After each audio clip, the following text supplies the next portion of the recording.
Reka twaramutse buge bakunze mwese ba Home TV aho mutufuriza amahoro y'Imana mukomeze kugubwa neza. Yesa ndabise ko dukurikirana muri abantu benshi cyane muri mihinga itandukanye hano mu gihugu cyacu Burundi ndetse no hanze y'igihugu ko twabize neza ko ibikorwa byacu mukunda kwikurikirana neza. Yakore mubona hano kuri micro uyu munsi ni Jaja my check sound, my kicks, my checking you. Every money is all from Home TV. Nababwiye yuko twebwe hano iwacu ibintu byiza cyane rwose. Hari benshi bari mutumenyereye, hari kuri Home TV International ngamo no miss yuko twakorera hano. Murabizi ko impano igenda yanguka. Yes. So rero uyu munsi ni mu kiganiro ingabire yanje. Yes, ingabire yanje aho tumira abandi batandukanye, abanyemana batandukanye, igihe tumirize ibikorwa byabo, batubashe kubateza imbere, namwe bashe kuduteza imbere kuko turi kumwe twese turagirane birashoboka. Ya, rero umunsi tufise umutumire. Buze umutumire ni umuntu nkunda kandi nubaha abikora neza muri no game muziki wa gospel mu Burundi. Ikatumwe kazi aturamutse ariko ndambira ikintu kimwe. Ushobora kubagamira uravye ibiganiro by'ino televiziyo yacu Home TV. Please subscribe. Urangishukura like na comment na share kugira ngo ibiganiro ukomeze kubibona atamubazi. Reka twakire umutumire wacu uno munsi twakwakiriye mukozi Imana. Murakoze cyane. Ndaho ndashimira. Thank you very much. Murakoze cyane. Ya kwate kuza shop kwindondora agashobora ko ari ubwambere kubonye ariko ndabizi ko ari abafanzi basanzwe ufise ariko nk'ubwambere ucisa mu bwami bwa Home TV ashobora kwindondora kugira ngo bashe kumenya. Amazina yanjye nitwa Epimac Ndayishimiye. Yes. Ndi umuririmbyi wa gospel. Ndirimba indirimbo mpimbaza-Mana. Yes. Nkaba mvuka muri province Kirundo. Commune Bugabira. Yeah. Zone Kiyonza. Agacimbiri ni Foko. Ni Foko. Ni kuvuga ni impande y'u Rwanda. Impande y'u Rwanda. Bisigure ko akanyarwanda gato gatuzucishamo. Na cyane ariko usanga nta kivuze mugabo yani tabize ko abantu bakoze baba impande y'imipaka kenshi usanga hariho indimi ugenda umenya bivanye n'ukuntu icyo gihugu wamubanye mwegeranye naco. So ni Epimac rero Epimac kwino misi uri kukorera hehe uri hehe tuva kuri mu kiruhuko uvuka mu ntara kiruhuko mwino misi wo kukeneye kubariza hehe yo kurondera murakoze cyane no munsi ndi Bujumbura mu gisagara ca Bujumbura ku mugwa mukuru w'igihugu cy'u Burundi. Yes. Niho wonkeneye niho yo ntorera niho ndi niho nkorera n'ibikorwa by'Imana. Wow, ni Epimac rero muririmbyi abikora neza. Vraiment afite indirimbo mpimbaza-Mana vraiment z'amavuta uzombise byo kurumva ko uyu muntu afite impano yo kwandika. Ntabwo ushobora kubona ari abaririmbyi mugabo barabukuru bandika. Urabona ko ari kwari itandukaniro vraiment uyu muti abikora neza. Kubera Imana. Ni kubera Imana. Yes, hamwe n'Imana byose bagirana birashoboka. Amen. Epimac, reka tuje ku biganiro cyacu. Ubundi Epimac kugira abanze kwitwa umuririmbyi n'ubuye buzima bwiwe mu ntango yo kugira yinje muri kariyeri y'umuziki ubuzima bwiwe bwari bumeze gute? Urakoze ubuzima bwanje n'ubuzima nuvuga ko bwagutse cyane ariko bwagutse kubw'intumbero nziza y'Imana kuko icambere nuko Epimac kugira ngo mbeho ni kubera Imana. Ikindi ubu ndumva bibaye ngombwa ko nsa nk'ubivuga nk'intahe Epimac ni birebire biragutse kandi ufise intahe yagutse. Yes, mu ncamake Imana yagukuye hehe kugira ngo witwe umuririmbyi uririmba mpimbaza-Mana ni warihe kera?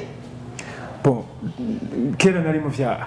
Aha, nivyo dukeneye rero. Nari mu vyaha. Bimeze gute? Kubera urazi yuko umuntu ariho ariko akeneye Imana. Kugira ngo uyu munsi mbe nitwa umukristo ni kuvuga haraho Kristo yankuye. Yes. Kuko burya umuntu akeneye ibintu akwiye kubakako ibyo nabyo ni ijambo ry'Imana. Ijambo ry'Imana ni byanditswe vyera. Nivyo bigira umuntu kuba umuntu muzima bivanye n'ubuntu bw'Imana. Ariko kugira ngo tugere kuri ubwo buntu bw'Imana hari ibindi bintu biba byabanje kuba.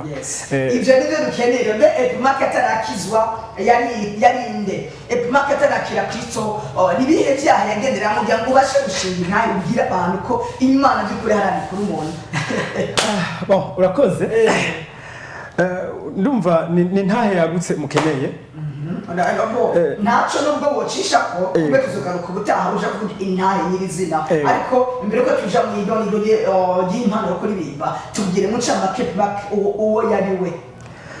Epimac bwa mbere nuko nzi ntarakizwa nari ngwanyi nari umwana akubagana nari ngwanyi mu buryo bw'uko ntashobora kumva ko notanga impore mu bandi bana kandi ndibaza ko hariho abanyumva navuye kure rero ariko maze guhura na Kristo ndamwakira nk'umwami n'umukiza mu buzima bwanje arampindura nakira agakiza ko guharirwa ibyaha muri jewe kubw'ibyo bituma menya Kristo uwo ari we n'igikorwa ciwe hanyuma bimpesha kuba mu buntu bwiwe kubera burya hari ikintu muri jewe mfise kandi kimfasha mu buzima bwanje ndazi neza iyo ndiko ndavuga ubuntu bw'Imana ndazi ico mba mvuze kuko burya umuntu ntagira ubuntu arabuhabwa Imana igira ubuntu umuntu agirirwa ubuntu ariko Kristo niwe nzira y'ubuntu umuntu rero acaza ariwe arabuhabwa n'Imana biciye mu nzira ya Kristo sibyo ariko mwemu yera niwe asozera igikorwa cyo gushitsa ubuntu bw'Imana mu mwana w'umuntu uyu munsi ndumva ngomba kuvuga ibintu abankurikirana batari bazi nacyo cyane n'abadukora bakurikirana naho mu TV abariko barakurikirana naho mu TV nobanza nkabaramutsa mu izina rya Yesu Imana ibahe umugisha ndabakunda ndafise ku mutima kuko mwanyeretse urukundo rwinshi abakunzi banje Imana ibahezagire kandi ibahe umugisha cyane rero Epimac navuye kure bidatewe n'ibikorwa bidatewe n'umuntu runaka ariko bivuye mu mugambi w'Imana yo yatwiyumviriye ko tutaranaba n'isoro mu nda z'abavyeyi bacu rero muri ibi bikorwa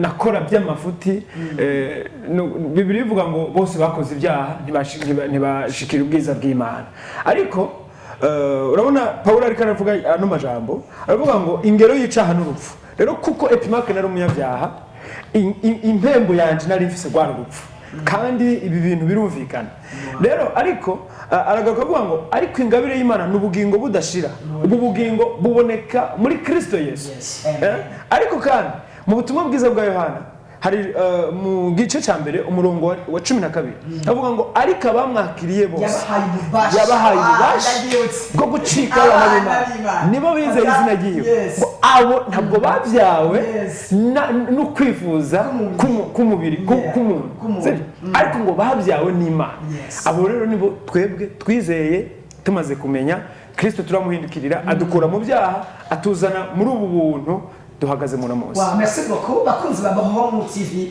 n'uyu uyi muko murabona afite ingo zitandukanye ntarazi ko n'amashusho kumbura afite ama lyrics umugabo abikora neza reka tuje mu doni de kiganiro cyacu muva ko vyukuriya utipe akunda kugwana bari shiyo ko mutahuye kuko ubica gihe bakoreba nabi ariko ko ari kuba muzi numva ko yarahindutse yarakiye Kristo Yesu ashimana we muririmbyi vraiment Yesu agira neza so Epimac kwiki Epimac One of the Epimac movie. What is it? What's the meaning of it? Insiguro ya Epimac ari ikintu kimwe uno munsi abantu tugira ubundi izina ryanje riri simple cyane izina ryanje riri simple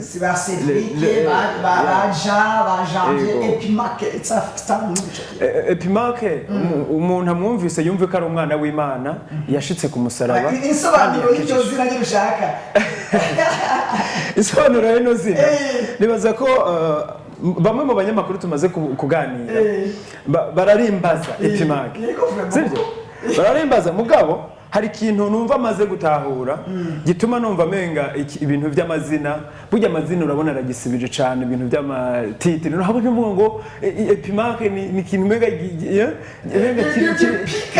kimwe atmosphere mega kuzukora ariko Epimac ni umuririmbyi yakijijwe bisigura umuririmbyi yumvise Epimac bisigura umuririmbyi bon Epimac umva ntabwo mvuze ko ari siguro yacu ari bisigura umuririmbyi uribuka mbega Yohana Umubatizi uramwibuka ndamuzi cyane Yohana umubatizi baramubajije ikibazo nk'icyo baramubaza ngo tubwire woba uri Mesiya cyangwa woba uri umuvugishwa n'Imana cyangwa woba uri Eliya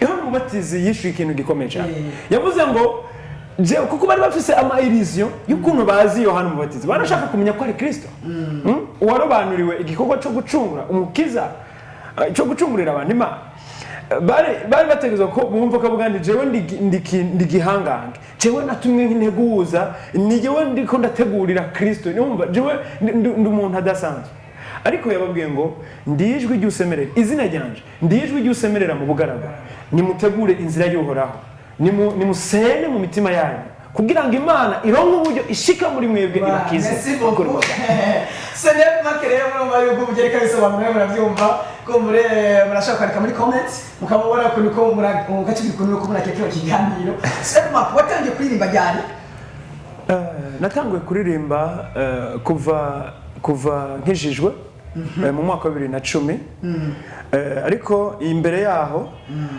kuko ubuntu twagiriwe n'Imana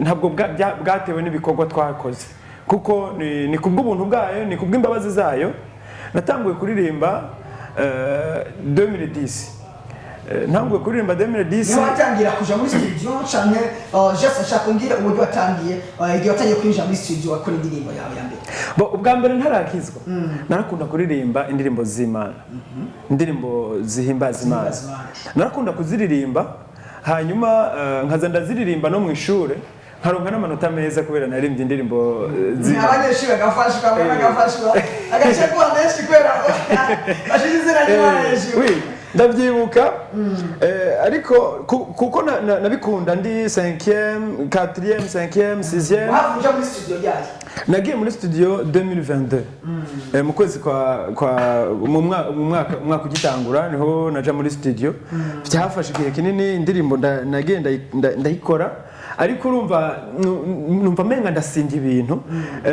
numva muri ico gihe ndibuka ko niga mu wa gatandatu harageze igihe hariho akantu ntavuze harageze igihe ngira ubuzima bw'amagume ubuzima bugoye mbaho ubuzima nkiri muto bubi nabaho ubuzima bubi kuko ngeze mu wa gatanu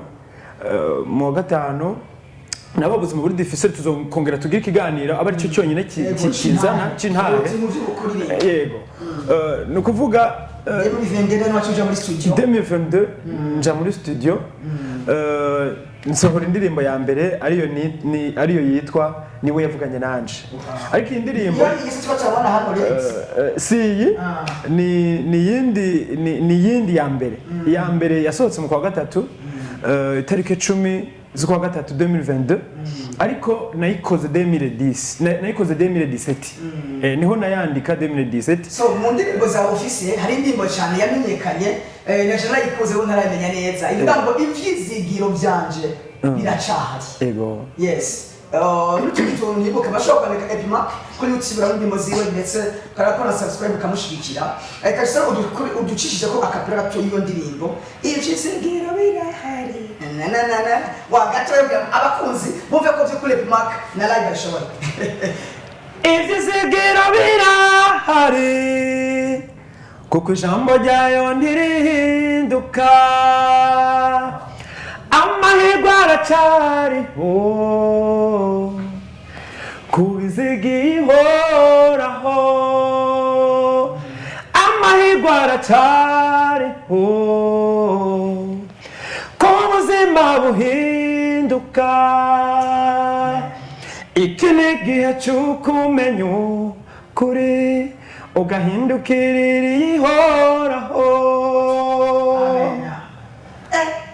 amahirwe aracariho umuntu wiganyira wiyemuye amahirwe aracariho ubuzima gusa ibyo birahagije ntukate ivyizigiro iyo ndirimbo yakuje mu gutye turasubira mu seguti bari mu bihe bihe indirimbo nayikoze 2015 niho nahabwa ino inspiration nari muri lycée Kirundo lycée Ndadaye niho Imana yari yangiriye ubuntu mba ndabandaniriza ivyigwa rero twari no mu bihe bisa n'ibigoye mu gihugu muri icyo gihe ariko Imana irangendera impa ino ndirimbo indirimbo kugira ngo ndayiririmbe ni indirimbo yubakiye muri Zaburi y'118 umurongo wa 17 havuga ngo sinzopfa ariko nzobaho namamaze ibikorwa by'Uhoraho sinzopfa ariko nzobaho namamaze ibikorwa by'Uhoraho no kuvuga nkimara guhabwa ino ndirimbo hari ibihe byari bigoye cyane nari ndimo ariko harimo amajambo avuga ngo Uhoraho bwirukiro ni wowe mpanze amaso no kuvuga nashatse gutanga message yo kubwira abantu ko mu buzima bwabo mu bibaho byose mu byo bakora bahanga amaso Imana bayakure ku bantu bayahange bahari ku Mana habari ingorane wowe nazo kugira ngo indimi igihe ibashe gusohoka ingorane nahuye nazo ego zirahari kubera na cyane urabona iyo ugomba gukora ikintu gikomeye urashobora kubanza guca mu bikomeye naraciye mu bikomeye kugira ngo ngere kugukora ibi bikorwa by'ijana butumwa biciye mu ndirimbo naraciye mu bikomeye byansira ariko rashimana yabanye nawe indirimbo irasohoka indirimbo irinzi isohoka ni ukuri ni ikintu twumva nkeje nk'umuririmbyi wa gospel ikintu numva noshimira Imana kubera Imana yaramfashije usanga hari n'abantu bafite amafaranga menshi ariko ugasanga ntabwo bari ko barayakoresha mu buryo bwo gukiza imitima y'abantu ubundi abantu barakeneye kubwirwa Yesu byanga byakunda uko byogenda kose Mark yoba afite management akoreramo cyangwa ariko yakutici wiwe bimeze gute nta management mfise ndiko ndakora mu buryo bw'uko numva mu rukundo rwo mu mutima wanje nkunda Imana ibyo data yankoreye mu buryo buke mfise ndumva hariho benshi bashobora gushikirwa k'ubutumwa bwiza bakabohoka n'ibikorwa ndiko ndakora ntavuze ngo urumva ngo ndinze kugira amamiliyoni n'amamiliyoni ariko mu buryo buke ndiyungunganya uburyo bwose bushoboka nkasenga Imana ikanshoboza mu gihe gikwiye kuko ibanga mfise kuba ndiko ndakorera Imana mu buryo bwo kuririmba samahiganwa ndiko ndagira epimake ni iki wasaba baragukurikirana bashobora gukora kuno icyo nosaba nuko dushigikira nuko badushigikira mu buryo bwo kwagura iki gikorwa c'Imana uw'Imana yumva akwiriye kubaho ntabeho guco gusa ahubwo akumva ati ndakwiye kubaho ariko kandi numva nkwiye kubaho mbereyeho abandi ni wo muhamagaro agakurikira uwo muhamagaro n'ijwi ryo mu mutima agafasha abaririmbyi imphimbazamana nimba hari ikintu ciza kiryoshe ni ukubaho ubuzima bwo kumva ko hariho contribution umuntu ariko arakora igikorwa kivuye ku mutima akagikora kugira ngo gikore ku mutima w'Imana kandi congere kugira umumaro ku bantu bayo. Merci beaucoup. Twagera ku musozo tuje mu tuntu tundi beka Epimax muzima bwa misosa kuniki icyo nkora gufungura akajya gufungura icyo nkora rakeka kubashira kuburwa bon ndakunda icapati abakunzi ba Home TV rero mwahura abantu sibiri umugurira icapati sibiri umvuza akantu gatoya ibintu byose ndabifana ariko mvuza akantu gatoya kari hafi ariko ibintu byose ndabifana kuko Imana yarangiriye ubuntu kuko gufungura ni ingabire y'Imana yes umuntu wese abayingira afungure ntabwo afungura kugira ngo na cyane ujya mfungura ndiko ndahimbaza Imana mu buzima bwa misi yose c'est market affichations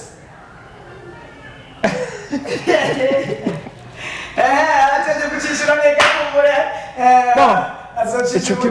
icyo kibazo reka tukireke kubera twaje kuvuga so my last tundi tukanira tusoza igano cyacu reka Epimax ubu wako miliyoni 30 ukora iki Epimax miliyoni 30 miliyoni 30 wozi mu bunyene no ukora ibintu by'agaciro kandi bituma abantu banywana na Kristo mu buzima bw'imibereho yabo babayeho ku isi kubera ubuzima dufise n'ubw'igihe gito kandi ubuzima dufise bisabwa ko neza umuntu kugira ngo ashike ku ntumbero yiwe nuko nukora no shinga ibintu bigirira umumaro imana bikagirira umumaro umuryango wanje, bikagirira umumaro n'igihugu, bikagirira umumaro n'inshuti zanje. Asante sana. Bebe Frank asanzwe avuga izihe ndimi? Mvuga ikirundi nk'ururimi kavukire, ndavuga n'ururimi rw'icongereza n'igifaransa. Washaka kutubwira mu gifaransa kano kantu? Television. Mu cyongereza? Nibaza ko naje mu cyongereza na television. Washaka kutubwira mu Giswahili ukuntu itara ryitwa? Itara? Ariko kurangira mu bintu byinshi cyane. Okay, uribuka ko nakubwiye indimi zitatu Igiswahili sinakivuze.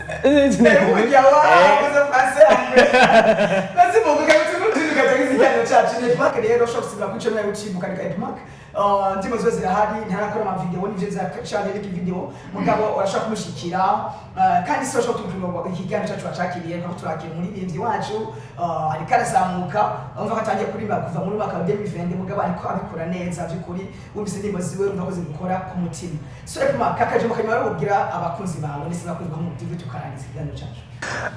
Ijambo rya nyuma numva nobwira abakunzi bacu, kandi nobwira abakunzi ba Home TV, nuko icambere numva nobabwira ko Yesu abakunda. Amen.